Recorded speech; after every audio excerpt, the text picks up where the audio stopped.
10절까지만 읽겠습니다. 10절까지만 교독하겠습니다. 사도행전 12장 1절부터 10절까지만 교독하겠습니다. 사도행전 12장 1절부터 10절까지 교독하겠습니다. 1절 제가 읽겠습니다. 그때 헤로드 왕이 손을 들어 교회 중에서 몇 사람을 해하려 하여 요한의 형제 야고보를 칼로 죽이니 유대인들이 이 일을 기뻐하는 것을 보고 베드로도 잡으려 할세 때는 무교절 기간이라. 모든 형제가 그와 이내 시즌 내부에 맡겨 지키고 여 주의 백성에게 끌려나가라. 이에 베드로는 옥에 갇혔고 교회는 그를 위하여 간절히 하나님께 기도하더라. 헤롯이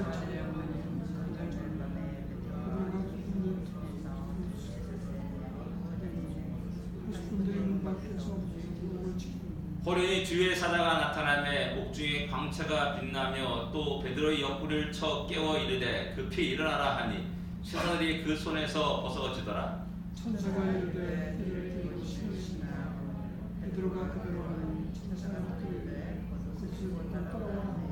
베드로가 나와서 따라갈새 천사가 하는 것이 생시인 줄 알지 못하고 환상을 보는가 하니라. 이에 첫째와 둘째 사수를 지나 시내를 통하여 성의 문이 들어오니 한 거리를 지나 천사가 곧 따른다. 아멘.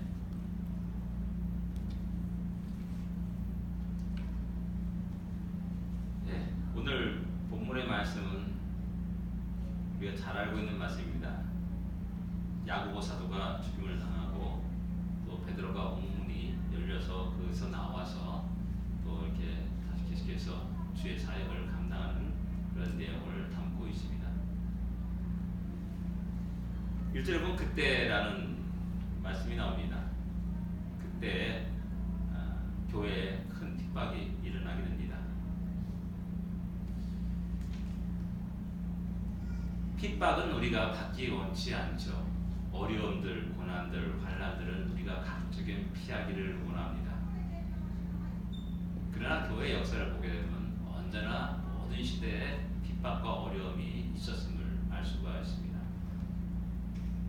하나님을 대적하는 수많은 무리들은 어떻게든지 교회를 진멸하려고 하고 박멸하려고 하고 이 땅에 그 믿음의 싹을 다 없이 하려고 모든 수단과 방법을 가리지 않고 시도해 왔습니다. 그러나 역설적이게도 교회는 그런 핍박을 받을수록 더욱더 부흥하고 발전했고 도리어 하나님께 영광 돌리는 모습으로 나타났음을 알 수가 있습니다. 교회는 핍박 속에서도 결코 쇠하지 않았습니다. 멸망하지 않았습니다. 도리어 세상에서 승리하며 하나님께 영광을 돌렸다는 사실입니다. 곧 우리는 이 핍박을 어떤 관점에서 보느냐, 그 어떤 시각에서 그걸 대하느냐에 따라서 우리의 삶의 태도는 완전히 달라질 것이라는 겁니다. 이 핍박이 6월절 무절 때 일어났음을 갖다가 성경은 우리에게 이야기해주고 있습니다. 무교절이 어떤 날입니까? 이스라엘 백성들이 출애굽한 것을 기념한 절기입니다. 모든 유대인들은 그날에 모입니다. 그리고 함께 또 여러 가지 쓴나물과 또한 양고기를 먹으면서 또 누룩 없는 떡을 먹으면서 그때 당시 하나님이 행하시던 그 놀라운 구원의 역사를 서로 이야기하고 나누게 됩니다. 그날을 통해서 그들은 진정한 자유인이 되었고 그날을 통해서 그들은 기업을 얻을 수 있는 그런 놀란 변화된 백성으로 나타나게 되었습니다. 이것이 자기뿐만 아니라 자자손들의 후손에 이르기까지 전해지는 그런 장소가 바로 무교절날 그런 모임이 장소라 할 수가 있습니다. 유대인뿐만 아니라 그 당시 유대 크리스찬들에게도 이 날은 너무나 큰 의미를 갖고 있는 날이었습니다. 바로 우리 주님 예수님께서 그 날에 십자가에 달려 돌아가셨고 또 사흘 만에 부활한 사건을 우리는 잘 기억합니다.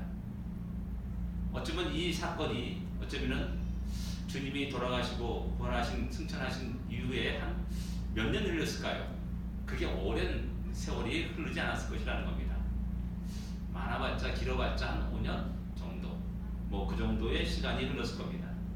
그렇다면 사도들에게는 이 날은 결코 잊을 수 없는 어떤 생생한 사건이었고 기억이었을 겁니다. 특별히 베드로에게 더 그러했을 겁니다. 본인 자신이 3번씩이나 예수님을 부인했던 자였습니다. 근데도 하나님은 그를 사랑하시고 찾아오시고 그에게 사명을 맡기십니다. 그리고 그에게 성령을 부으십니다. 이런 놀라운 은혜가 그 안에 있었다라는 겁니다. 그럴 때 그날을 기억합니다. 잊을 수가 없습니다. 그날의 모든 장로들이, 모든 크리스찬들이 모여서 주님의 죽으심과 부활을 기념했을 겁니다. 떡을 떼었을 겁니다.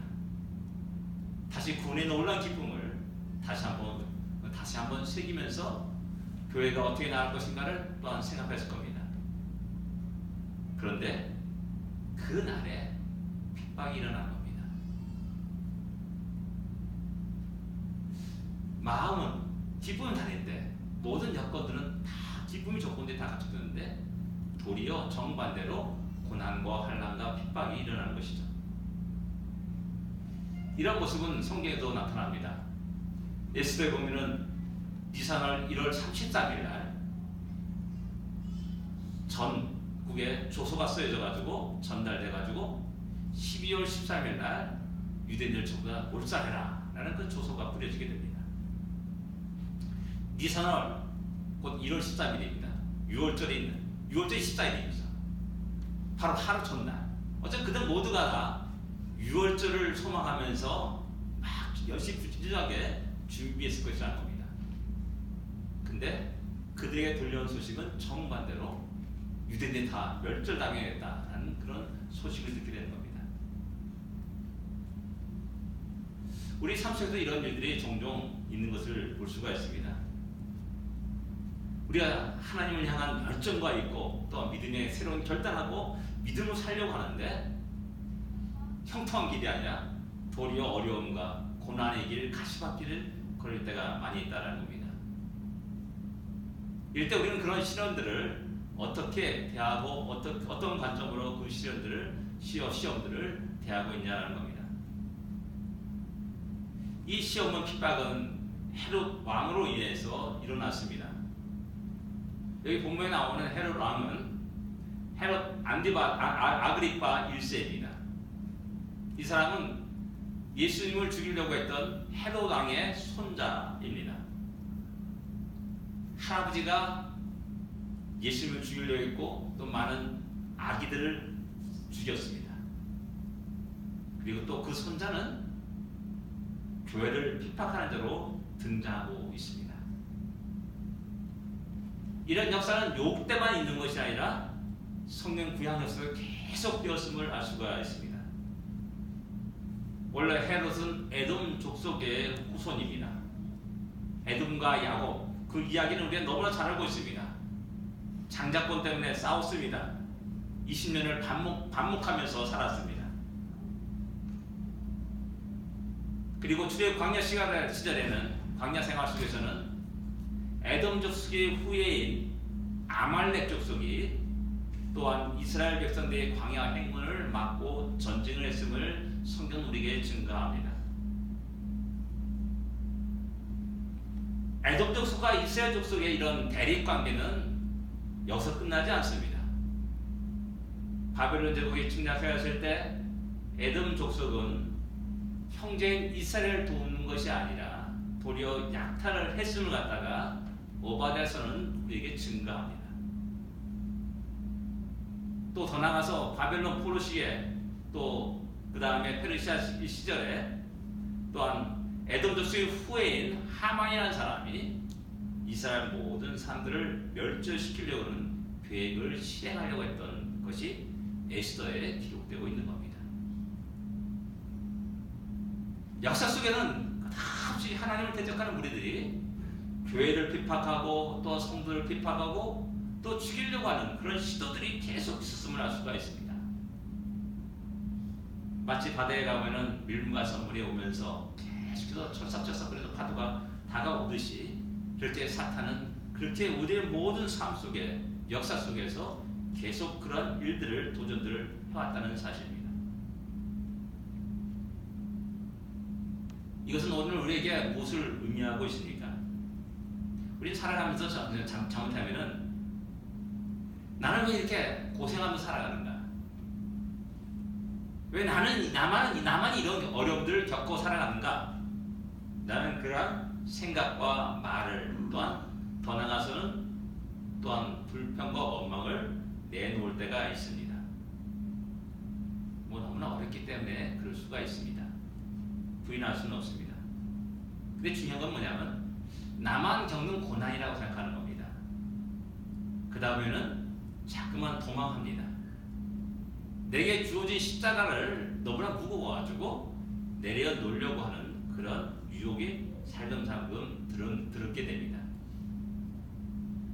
근데 성경을 읽어보면 그 역사를 보게 되면 이것은 나만 겪는 것이 아니라 우리 교회만 겪는 것이 아니라 우리 가정만 겪는 것이 아니라 모든 믿음의 가정들과 모든 시대 모든 교회에게 언제나 이런 도전과 어려움과 핍박과 위협과 억압이 있었다는 사실을 우리에게 늘 이야기하고 있는 겁니다. 일상적인 일입니다. 특별한 일이 아닙니다. 일상적인 일이죠. 그런데 하나님의 백성과 교회는 그 모든 어려움들을 이겨 나왔습니다. 모든 도전을 물리쳤습니다. 모든 핍박에서 승리하는 놀라운 역사를 기록하고 있습니다.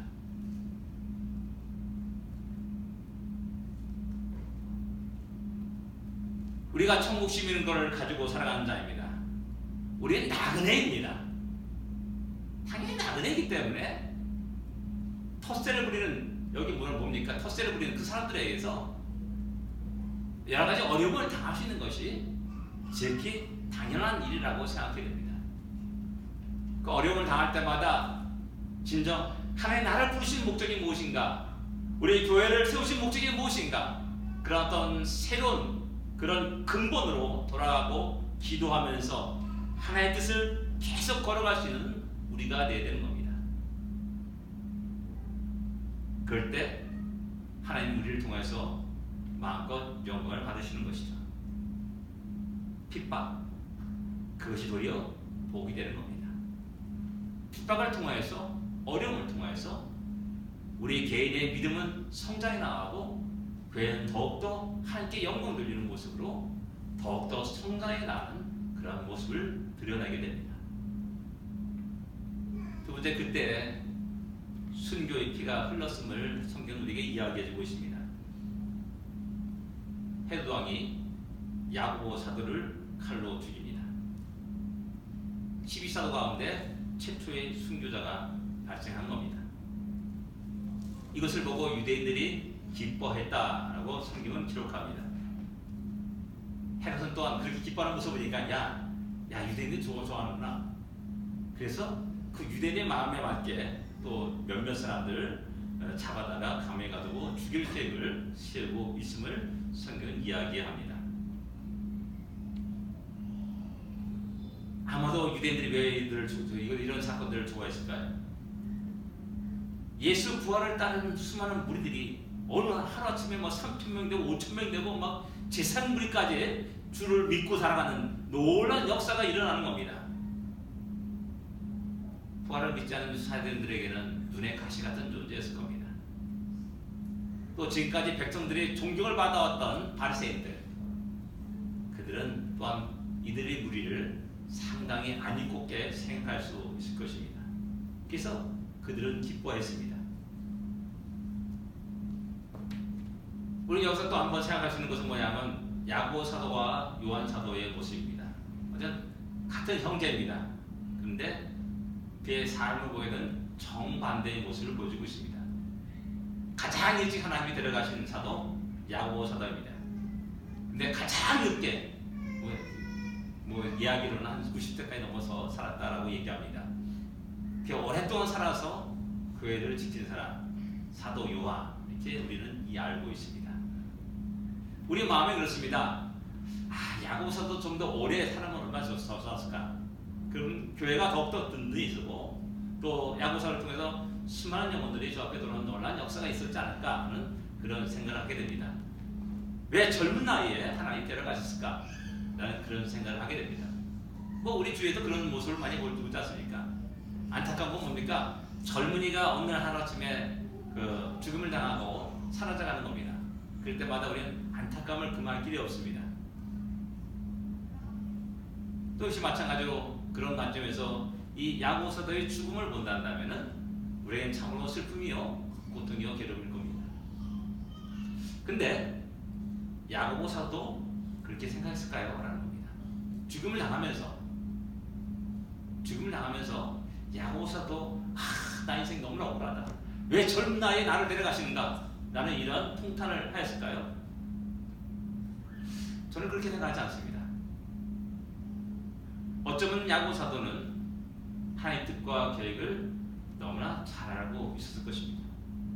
우리의 생각과는 전혀 다른 하나님의 방법과 하나님의 뜻대로 그 일을 이끌어가고 있음을 야고보 사도는 잘 알고 있었을 겁니다.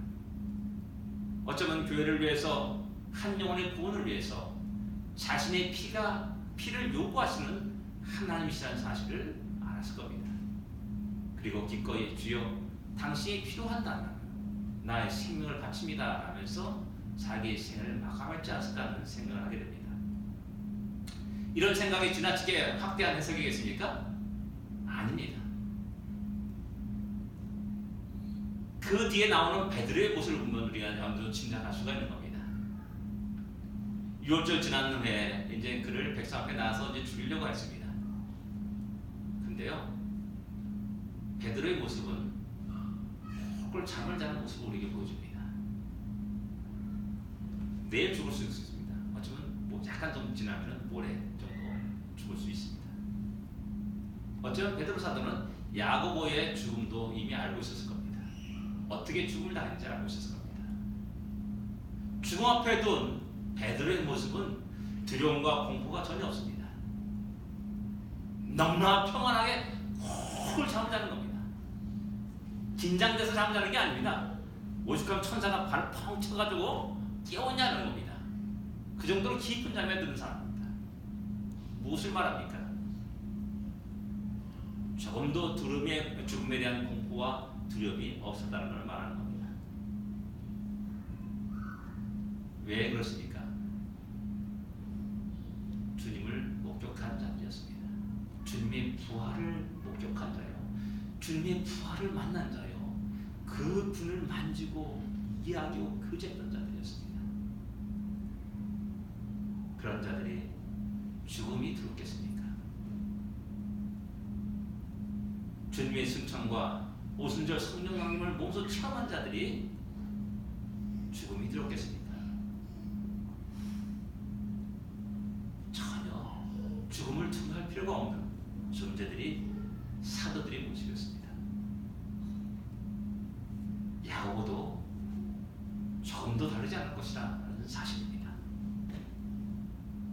또한 스테반의 죽음을 통해서 교회가 흩어지고, 또한 각국에 가서 모든 곳에 가가지고 주의 복음을 증거하면서, 또한 주의 몸된 교회들이 세워지는 것을 보면서 모든 것이 합력하여 선을 이룰 줄을 사도들은 분명하게 알고 있었고, 주의 뜻대로 될지어다 라는 그런 말을 하면서 자기의 생을 마감했을 것이라는 사실을 우리는 짐작할 수가 있는 겁니다.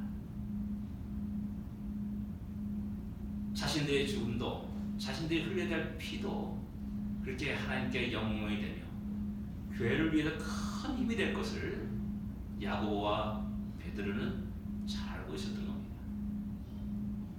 이런 생각과 가치관은 두 사람뿐만 아니라 모든 사도들에게, 또한 초대교회 모든 성도들에게 동일하게 나타나는 신앙 고백이었습니다. 가치관이었습니다. 바울 자신도 죽음을 두려워하지 않았습니다. 복음을 전가했습니다. 로마서 14장 8절에 이렇게 말합니다.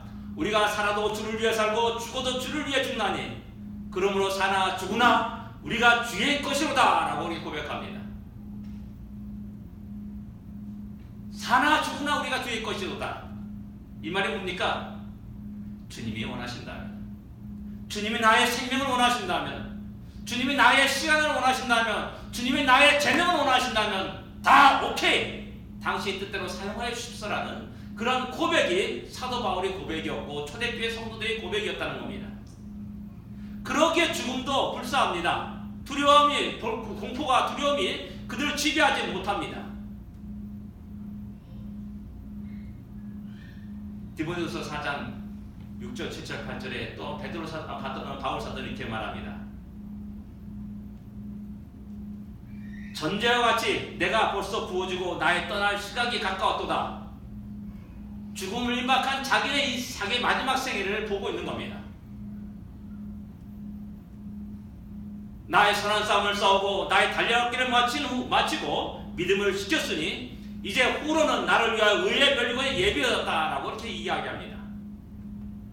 근데 중요한 것은 뭐냐면 그 다음에 나뿐만 아니라 내게만 아니라 주의 나타나심을 사모하는 모든 자에게도니라 라고 이렇게 이야기합니다. 의의 멸류관이 예비되었습니다. 그 영광을 바라봅니다.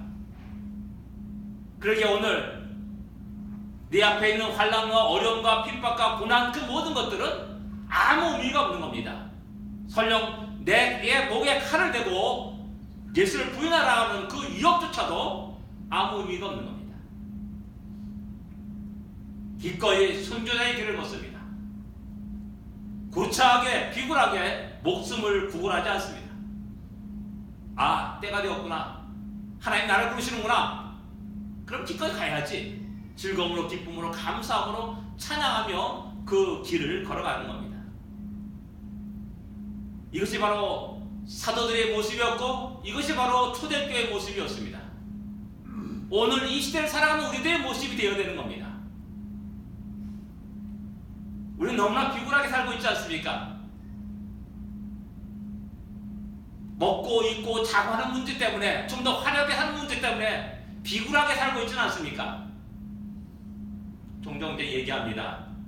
우리가 좀 죽을 병에 걸렸을 때, 암에 걸렸을 때 그분들의 고통을 갖다 이해하지 못하는 거 아닙니다. 근데 어떤 데 보면은 신앙인이라 할지라도 참 살고 싶어서 말동치는 그런 모습들을 종종 우리가 보게 됩니다. 그 예전에 김동기 교수님이 그런 얘기 하더라고요.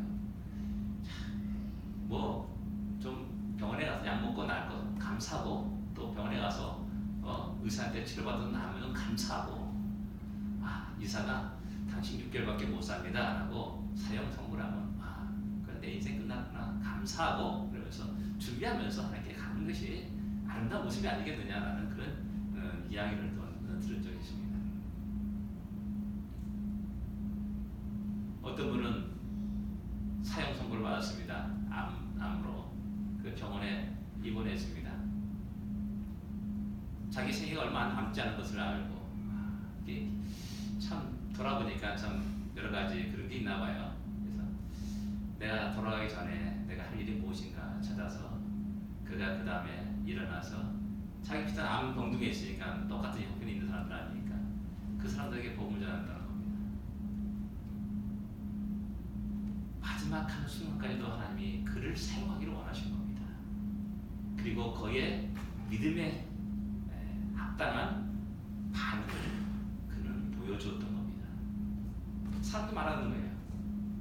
다른 사람이 말하면 모르겠는데 저는 다 죽었는데 얼마 안 남았는데 저 사람이 이야기하는 그것은 내가 인정하겠다 라고 말해서 오히려 많은 사람들이 복음을 받아들이고 구원받는 놀라운 역사가 있었다라는 그런 간증을 들은 적이 있습니다.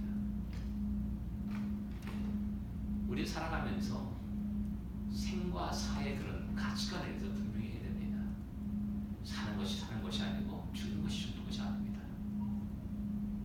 살아도 주를 위해 살고 죽어도 주를 위해 죽는다는 이 사도 바울의 고백이 우리의 고백이 되어야 되는 겁니다. 그런 사람은 세상에 비참하게 비굴하게 부활하거나 또한 비굴하게 살지 않습니다. 당당하게 담대하게 세상을 향하여서 주의 복음을 증거하면서 살게 되는 겁니다. 순교의 피. 이 야고보의 삶의 모습은 오늘 우리에게 너무나 많은 것을 이야기해주고 있는 겁니다. 하나님 역사 속에서 이 야고보를 보여주시면서 야, 이 사람을 보라라고 이야기하는 겁니다. 히브리서 11장에 아벨의 믿음에 대해서 이야기합니다. 그는 죽었으나 살아서 지금도 말하느니라 라고 얘기합니다. 마치 지금 현재 살아가는 이 땅을 살아가는 어려움 속에 살아가는 환난 가운데 살아가는 교회와 성도들에게 이야기하는 겁니다. 그들은 우리에게 무엇을 말합니까? 이 땅이 전부가 아니다. 내가 눈에 보이는 이 모든 것이 전부가 아니다. 우리는 새로운 세계가 있다. 하나님 영광의 나라에 들어갈 수 있다라고 끝없이 우리에게 이야기해 주고 있는 겁니다. 이것이 바로 교회의 큰 이루가 되는 거고 오늘 사는 우리 모든 성도들의 큰 이루가 되는 겁니다. 이 세상을 우리가 어떻게 살아갈지를 갖다가 분명히 그들은 우리에게 말해주고 있는 겁니다. 하나님은 이 야곱의 순교의 비를 보여주면서 우리에게 이야기하는 겁니다. 두려워하지 말고 걱정하지 말고 근심하지 말고 계속해서 믿음의 길을 걸어갈 것을 우리에게 요구하고 있다는 사실입니다. 세 번째, 그때 교회는 기도했습니다. 5절의 구요는 그를 위하여 간절히 하나님께 기도하더라 라고 이렇게 말씀합니다. 그래서 간절히 기도하더라는 이 말은 쉼없이 계속 기도했다는 의미를 가지고 있는 말입니다. 미알료로 기록되었습니다. 한번 딱 하고 끝낸 거 아니라 계속 기도하는 겁니다. 이 교회의 기도를 보면서 우리는 이 베드로와 갇힌 일과 야고보 사도가 죽은 그 모든 일들을 어떤 개인의 문제로 취급하지 않았다는 사실입니다. 이게 왜 중요하냐면요. 요즘 들어서 우리는 상당히 개인주의와 백만한 그런 세계 속에 살아갑니다. 옆에 교회 뭐 어떻게 되든 관계 없습니다. 우리 교회만 잘 되면 되는 겁니다. 뭐 이런 생각들이 우리 마음에 자리 잡을 때가 많이 있다는 겁니다. 근데 성경을 보면은 교회를 가족으로 비유할 때도 있고 신앙의 공동체로 이야기하고 있습니다. 또 교회를 몸으로 비유할 때도 있습니다. 그렇기 때문에 한 지체의 아픔은 우리 모두의 지체의 아픔이 되게 되고요. 또 한 지체의 기쁨은 우리 모두의 기쁨이 되는 겁니다. 또 영적 침체도 마찬가지예요. 한 개인의 영적 침체는 우리 모두의 어려움이요 또한 기도 제목이 되는 것이죠. 교회가 진정 하나의 아름다운 신앙의 공동체로서 한 몸으로서 함께 기도하고 함께 주님께 부르짖는 그런 아름다운 모습을 보여주고 있다는 사실입니다. 사람들은 기도하는 사람을 보면서 참으로 조롱할 때도 많이 있습니다. 기도한 그 시간에 차라리 나가서 뛰고 사람을 만나고 돈을 버는 것이 훨씬 좋다라고 이야기합니다. 어쩌면 우리 신앙인들에도 이런 생각을 가질 때가 많이 있습니다. 기도 능력을 부인하는 경우가 많이 찾아볼 수가 있다는 사실입니다. 제 선임 목사이면서 여러 번의 좌절과 절망을 겪을 때가 종종 있습니다. 그게 뭐냐면 성도들이 아픈 모습을 내가 뻔히 보고 있는데 내가 도울 수 있는 게 아무것도 없는 겁니다. 성도들이 돈이 필요한데 사업하는데 돈이 필요한데 내 주변에 땡겨나가는 없는 겁니다. 꽂을 돈 하나도 없습니다. 단지 100불도 줄 돈이 없다는 겁니다. 목사님 내가 할 수 있는 일이 아무것도 없다는 거. 그것을 발견할 때마다 회의를 느끼고 좌절에 빠지게 됩니다. 여러분의 전공에 대한 지식도 저는 갖고 있지 않습니다. 그래서 그에 대해서 제가 말할 수 있는 여건이 전혀 없습니다. 무엇을 말해줄 수도 없습니다. 강원님은 목사님 내가 할 수 있는 일이 아무것도 없다는 사실을 종종 발견하게 됩니다. 그럴 때마다 큰 마음의 무거운 짐이 또한 좌절과 절망감이 나를 지배하게 되고 또 나를 짓누르게 됩니다. 그러나 제가 할 수 있는 일이 하나가 있었던 건 없다는 사실입니다. 나만이 할 수 있는 딱 한 가지 일, 그것은 기도였습니다. 누구도 할 수 없는 나만이 할 수 있는 것, 그것은 기도였습니다. 지금까지 나의 소리를 들으시고 나의 음성을 들으시고 나의 부르짖음을 들으시는 하나님, 나의 간절한 간구를 들으시다 응답하시는 하나님, 불가능을 가능케 만드시는 그 하나님의 능력 앞에서 기도하는 것밖에 없다는 사실을 발견하게 됩니다. 이것이 성도의 신입니다. 교회의 신입니다. 우리가 가장 소중히 다녀야 될 가장 큰 무기를 잊어서는 안 됩니다. 기도가 아무 소용이 없습니까? 공허한 것 같습니까? 아닙니다. 하나님 우리의 탄식 소리를 하나도 빼놓지 않고 들으십니다. 나만의 인생 살아가는 데서도 가장 중요한 것이 무엇입니까? 돈입니까? 친구입니까? 권력입니까? 지식입니까? 아닙니다. 진정 오늘 우리가 이곳에 올 수 있던 모든 것들은 하나님이 도우심과 보살핌과 인도하신다는 사실입니다. 그리고 수많은 사람들의 교회에 간절한 기도가 있었습니다. 가장 옆에 있는 사람의 기도가 있었고 또 부모님들의 믿음의 부모님들의 간절한 기도가 있었을 것입니다. 우리 신앙인들이 실수하는 것이 무엇인 줄 아십니까? 그것은 어려움을 당할 때 먼저 행동하려는 경향들을 가지고 있는 겁니다. 세상의 도전에 대해서 즉각적인 어떤 집단 행동을 하려고 하는 그런 유혹에 많이 사람들이 빠지게 됩니다. 그러나 초대교회는 그렇지 않았습니다. 베드로가 오기에 갇혔다고 해서 사람들이 모여가지고 한번 집단 항의를 하면서 대구를 하고 와 하고 석방시켜라라고 그런 요구를 하지 않았습니다. 야 특공대를 조직해서 저 감옥을 부시고 우리 베드로를 갖다가 구출시키자 라는 그런 시도도 하지 않았습니다. 단지 모여서 하나님께 기도할 뿐이었습니다. 이 기도는 그 어떤 것보다도 강력한 힘을 드러내고 말았습니다. 기도한 자들이 알지 못하는 사이에 하나님이 우리의 삶 속에 개입하기 시작했습니다. 기도한 자들이 전혀 알지 못한 사이에 하나님은 베드로를 깨웠습니다.